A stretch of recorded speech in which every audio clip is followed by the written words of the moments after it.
Hey Internet, Eric here. Well, I am back to finally end my discussion of the Tremors films, at least with what is supposedly the final movie of the franchise. I'm going to discuss, you can't really see the picture there, you never could, the last movie, I think it came out last year, don't know. Tremors, Shrieker Island. Now, if you're new to my channel, welcome. Plot spoilers, specific scenes, all that crap's going to be discussed. This one takes place a few years after Cold Day in Hell. And we are now in an island in the middle of bumfuck anywhere.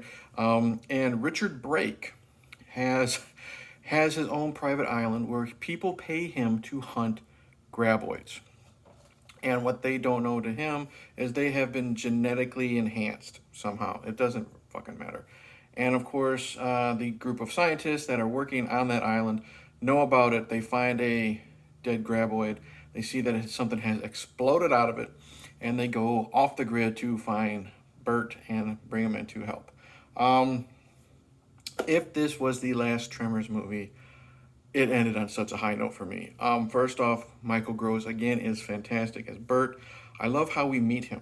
He seriously goes off the grid. He is living on an island. When he is found by John Heater, he literally looks like fucking Tom Hanks from Castaway. Beard down to here, hair out to here. He's dressed like an islander. He's spearing fish, drying out their skins. The usual, that type of crazy islander. I've been alone for decades type of guy. And I love how they explain why he finally left Perfection because it sounds so much like Bert. Eventually, he gets brought to Shrieker Island, and he's back to his old self. He shaves, cleans himself up, and he is back to his own ass kicking, do it my way or the highway type of self. And I love him. This movie, what I really like about Michael Gross in this one is there are so many explosions in this film. And I'm not just talking about graboids blowing up. Explosions on set, buildings blowing up, this blowing up. And Michael Gross is running. And if it's a stunt double, they sure hide it well. But Michael Gross is running during all this action. The man's in his 70s. I didn't realize that until I did some like Wikipedia research or some bullshit. But it was pretty cool seeing him do that at his age. Other characters, John Heater, because Jamie Kennedy is not there. I don't know if they couldn't get him or not, but Jamie Kennedy is now in like a Mexican prison or something. I think they said trying to bring in like illegal mushrooms or something over the border.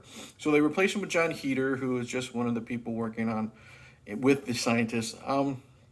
He's good. He is not. Don't just think of him as Napoleon Dynamite. He is not Napoleon Dynamite in this. He is kind of a dork in the beginning, but he becomes a really integral part of the team. He has some good comedic moments. He works really well with Michael Gross. Richard Brake is amazing. He is that stereotypical like villain he plays, but he still brings that Richard Brake charisma. You love to hate this man, and every time he's on screen, he chews up the scenery. Other characters, they're either there or they're cool. I like I guess you would say the head of the scientist. We find out the head of the scientist was Jamie Kennedy's mother, from the previous films that we've never seen before. They have a good rapport, her and Michael Gross, and you could tell there is still a lot of tension because Michael Gross or Bert doesn't want to be there once he finds out she is there, because he's still holding on to the fact that she never told him about Travis, Jamie Kennedy.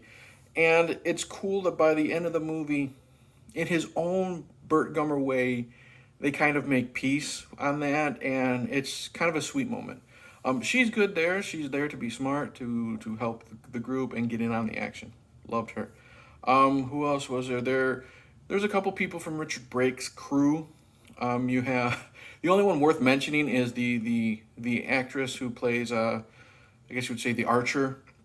She eventually ditches Brake's team and goes to work with Bert because she wants to help stop these graboids, and she's really charismatic too.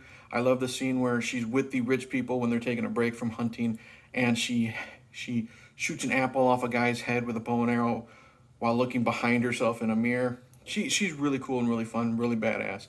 And the other character is, I don't know her name, but she was one of the girls in Orange is the New Black. She was the one who was obsessed with looking pretty in that show, and it ended up working in like the mess hall or whatever. She's good in this too because she is one of those raised on the streets. I know guns, I know explosives. I'm a mechanic type of chick, and she's really cool. She gets in on the action. She's smart. She's funny. She's tough. She works great with everybody. I loved her. Another thing I loved about this movie, you brought back the Shriekers. We don't have ass blasters. We have had ass blasters since part three. We skipped the prequel, but then 5 and 6 ass blasters. We haven't had Shriekers since part 2. And I love that because Bert even mentions that, like, I haven't seen these things in 20 years. I love, they're bigger, they're nastier, and now they use their shriek, they can shriek so loud it can hurt their prey. They go down clutching the ears to make it easier for them to eat. Really cool. I like the setting. It's just like Predator.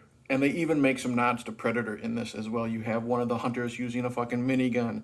You have, it's in the jungle because it's an island. You have flashes of the heat ray vision, the infrared that the Predator would use and that the Shriekers have used. And you even hear that whoosh noise when you go from regular sight to Shrieker vision or whatever. Really, really cool.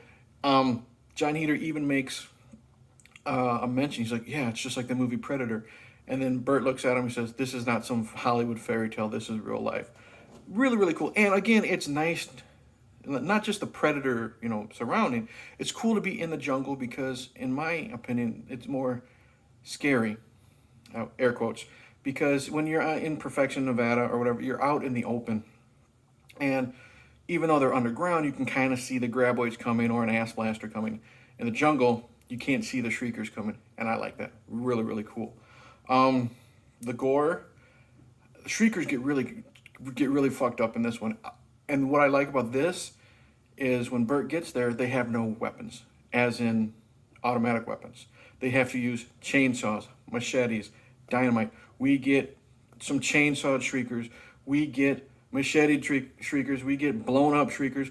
Bert takes out a group of Shriekers in a cave with a fucking flamethrower, and it looks great. And Bert looks like he's having fun. Michael Gross looks like he's having fun. The special effects, it's pretty much CGI with the Shriekers and the Graboids, but it looks a lot better than it did in like A Cold Day in Hell. And nothing has been as bad CGI wise as part 3. But I like the idea of how they don't really have automatic weapons. They have to use arrows, and like I said, John Heder takes one out with a fucking chainsaw, which was really, really cool. The gore with the bodies, like people being eaten, it's not that bloody. I mean, we get some blood spurts, but it's not overly gory. It's mostly like with most of these movies, the Graboids and the Shriekers, and to a lesser extent, ass blasters being cut up and blown to shit. All right, here's a major spoiler, but I've already warned you guys. If this is the way they end the series, it was very bittersweet because they decided to kill off Bert. And I'll say this, I loved the way he went out. They redid the way they killed the final Graboid, because after all the Shriekers are dead, they have one Graboid left. They redid kind of the way they killed the Graboid in the first film. And how that was is they're having it chase them outside of a cliff, or outside of a cave, going towards a cliff. It's going to fall on some bamboo spikes, and then they're going to blow it the hell up. John Heder and Michael Gross, they're running out of it. They're going to get chased. They're chasing. It's the really cool slow-mo chase. Looks great. Bert pushes Heder out of the way. And then he jumps. Well, as he jumps, he pushes Heder out of the way. He turns around and he flips off the Graboid. And then he is just swallowed. Graboid slides off the cliff, gets impaled on the bamboo spikes, and then is blown to shit, like completely obliterated. And they wake up, they're looking for Bert. They can't find Bert. They find his shades, they find his hat, and they assume he's dead. It's a real bittersweet ending because they don't find his body. I mean, there's no way he fucking survived. I mean, if anyone does survive, it would be Bert, but he didn't just get eaten, he was blown up too. So they have this little makeshift grave with a cross. Everybody's putting a little piece of something from them in the grave. Flamethrower canisters, an arrow, the shades, the hat, and then they walk away. And then the movie ends with a really cool montage of Bert moments from part 1 all the way to Shrieker Island. And if this is the last one, I mean, Michael Gross himself said never say never. If this is the last one, it's cool to see Bert finally defeat these creatures and be at peace with this. Because when you find him in the beginning of this movie, he's off his rocker. He's nuts, and these creatures have just destroyed his life. So if he went out and he's gone for good, it was a great hero's death, I guess you would say. And I would be okay if that's how they ended. I mean, and on a good note, I'm very, very happy of how this movie ended. As much as I love the Burt character, I think they did him well, even though it killed him off. So, Shrieker Island, I highly recommend. It's probably one of my favorite ones, which says a lot because I really enjoy the first one. 2, the prequel is great. 5 was fun. Shrieker Island is like right there in the middle. 3 wasn't very good, and Cold Day in Hell is just kind of a disappointment because I wanted more Graboids in the snow. But in the end, Shrieker Island, fantastic entry. So much fun from beginning to end, and that's what these movies are. They're just fun monster movies. You know what I mean? And I highly recommend the series. I highly recommend, like I said, Shrieker Island, and I'm so glad I got this. You can find this, what, like $20 maybe at Target, but it's worth it. So that's it. Thank you for watching. Like and subscribe. Comment below. Tell me what you think of this movie. Tell me what you think of the series in general.